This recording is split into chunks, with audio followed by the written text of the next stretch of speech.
Well, end of day. Just finished a 2014 Raptor front shock. The Fox SVT shock had to be replaced. Warranty said that the aftermarket warranty said that they're not going to pay for it because it's considered a wear item. It can go out at any time. Anything can happen with it, just like brakes or whatever. They did pick up the power steering pump on this Raptor. It was whining and growling and everything, and the fluid looked good. It was full. Pump was it was no good. The pump was shot. So I ended up putting a new power steering pressure line on it, new O-rings, new power steering pump. And it's been sitting for about 2 weeks. The gentleman that owns this truck is a over-the-road truck driver. And he called back up and said, you know what, why don't you just go ahead and I'll pay for it.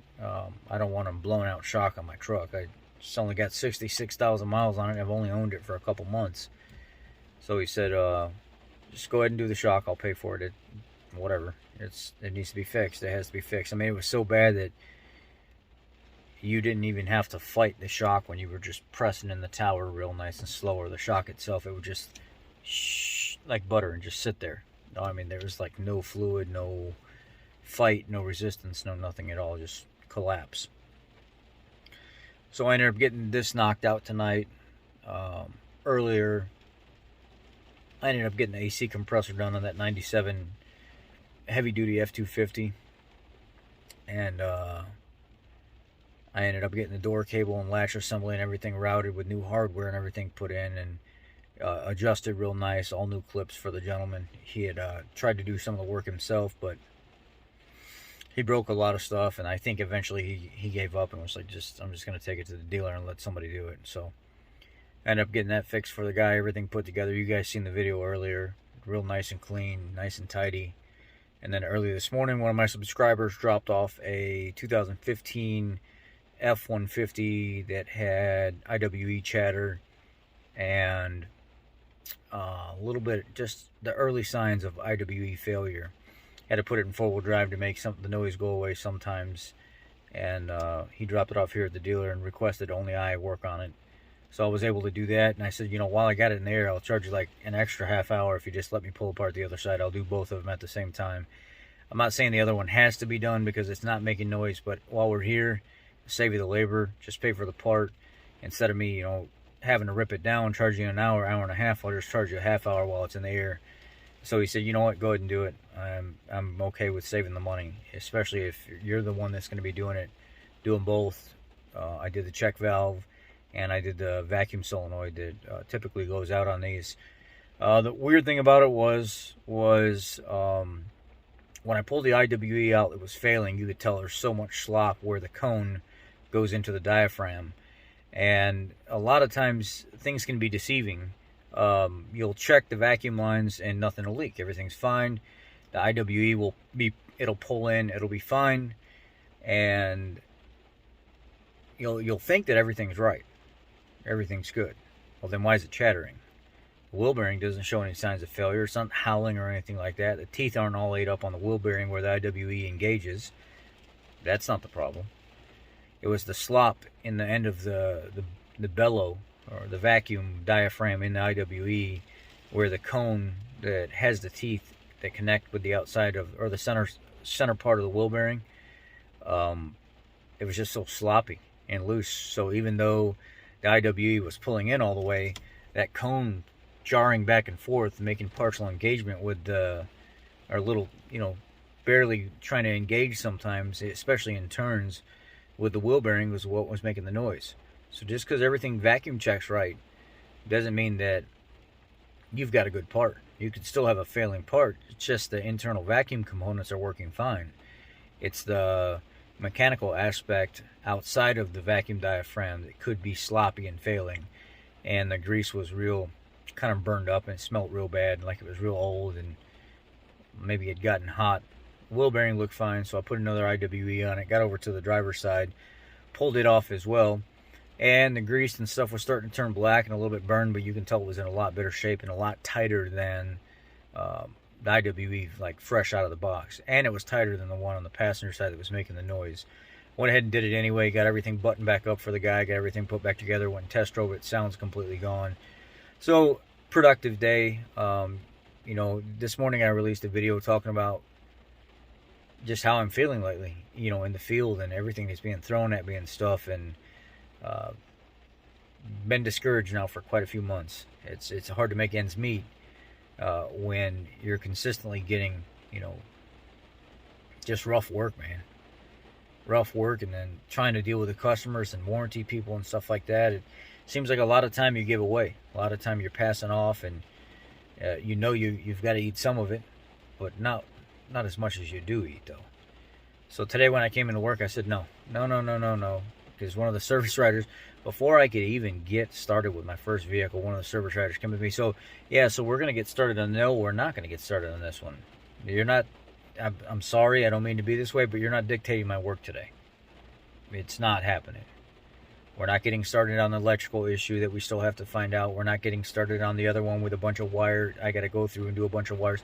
Hell, we don't even have the rest of the parts. I'm waiting on a coolant line that won't be here, they said, for several days out of Detroit, where the actual plastic fitting in the coolant line, it's like the pre-molded stuff, had cracked.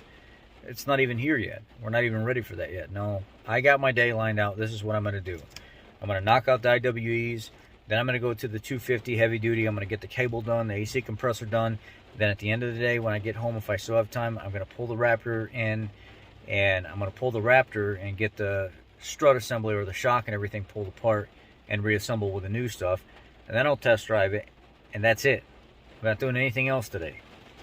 Let me get caught up on some of my customer pay stuff where the parts are already here so you don't cover me up so bad, and then other stuff coming on top of it. No. I'm sorry. I don't mean to be a jerk, but no. It's not happening. I'm not working on either one of the electrical nightmare vehicles. I'm working on the stuff I know I can close out today. I can get the customer their vehicle back. They've been waiting long enough. That's it. Answer's no. He was okay with that. He went back and told the customer, look, tech's still got to look into it. There were other vehicles where parts and stuff came in where he can get those jobs finished. Unfortunately, I'm sorry. I know you've only owned this vehicle for a few months, 2020, where the modules are down on the HS2 network. You're going to have to give us more time. I mean, there was other vehicles ahead of yours, and unfortunately, this is a odd situation where he's going to have to spend some time on your vehicle. She didn't like it. She was pissed, but what are you going to do?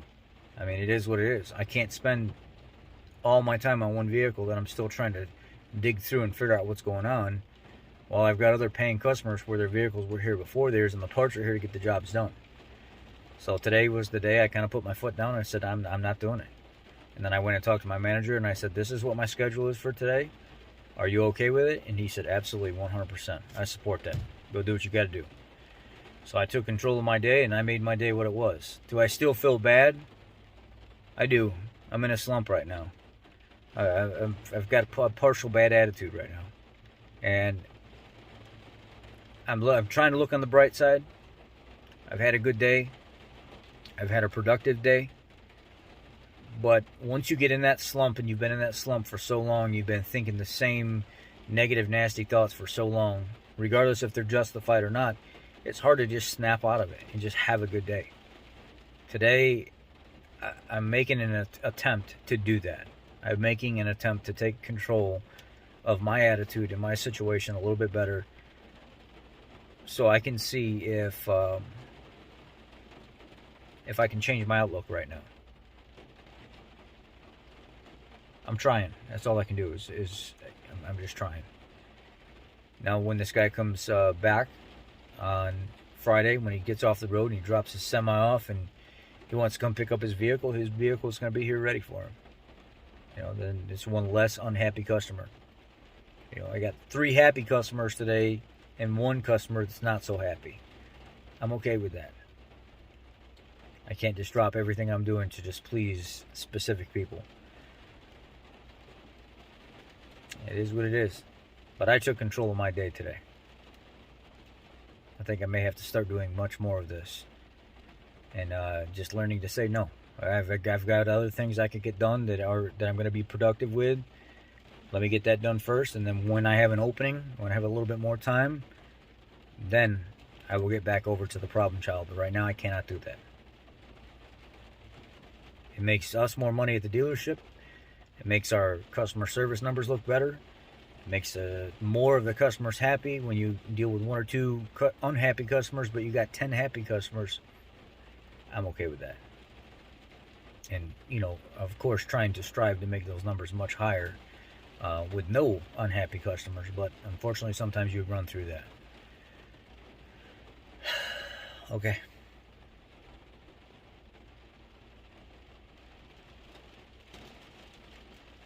Yeah.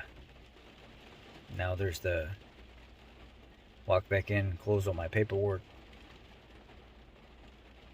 wash up, drive home for the night.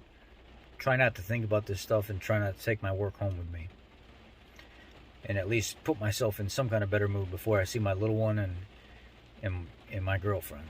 Just be positive around them and try to deal with as much negativity in a positive way here at work. I appreciate all the support from you guys today in that video. It really means a lot. And a lot of you are going through the same thing. You're on the fence of whether or not you keep dealing with it or you try to find something different, something to make yourself happy it's not exactly what you're doing. I do appreciate the support from every one of you. Thank you. I really mean it. I really mean it. Y'all be blessed.